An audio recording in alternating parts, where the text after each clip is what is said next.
Straight lines. Find the angle between the x-axis and the line joining 2 points. ఇలాంటి questions ఎగ్జామ్లో రిపీటెడ్గా అడుగుతున్నాడు.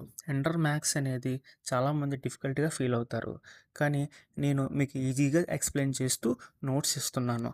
మీరు ప్రతిరోజు విన్నట్లయితే మీకు మంచి స్కోర్ అనేది రావడానికి ఎక్కువ ఛాన్స్ ఉందన్నమాట. ఓకేనా? నా క్లాసెస్ అని ఫాలో అవ్వండి. స్ట్రైట్ లైన్ నుండి ఇప్పుడు మనం ఎక్స్ప్లెనేషన్ చూద్దాం. గివెన్ 2 పాయింట్స్, ఇచ్చిన 2 పాయింట్స్ని నోట్ చేసుకోండి. Find the slope. ఇక్కడ స్లోప్ని ఎందుకు వాడాలి? వేరే ఫార్ములా యూజ్ చేయొచ్చు కదా అంటే, ఇక్కడ అసలు ఏం చేయాలంటే we use slope because the angle of a line with the x axis is directly related to its a slope. Slope తెలిస్తే యాంగిల్ కనుక్కోవచ్చు, యాంగిల్ తెలిస్తే స్లోప్ కనుక్కోవచ్చు. కాబట్టి యాంగిల్ కనుక్కోవాలంటే స్లోప్ ఫార్ములానే యూజ్ చేయాలి. స్లోప్ ఫైండ్ అవుట్ చేయండి. ఎం వాల్యూ ఎంత వచ్చింది? -1 వచ్చింది. ఇప్పుడు స్టెప్ 3లో relation between slope and angle చూద్దాం.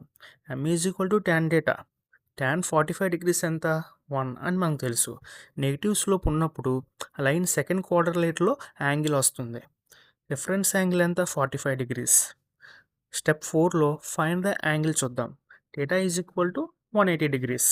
180 డిగ్రీస్లో నుంచి 45 డిగ్రీస్ సబ్ట్రాక్షన్ చేయండి. 135 డిగ్రీస్ అనేది ఆన్సర్ వస్తుంది.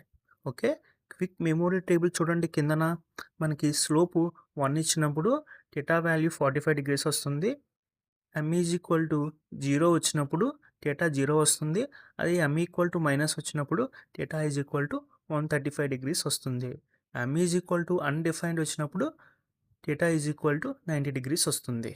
ఈ టేబుల్ మీరు నేర్చుకున్నట్లయితే క్వశ్చన్స్ ఏ విధంగా అడిగినా, ఆబ్జెక్టివ్లో అడిగినా కూడా మీరు ఎగ్జామ్లో ఆన్సర్ చేయగలరు. ఓకేనా? Thank you.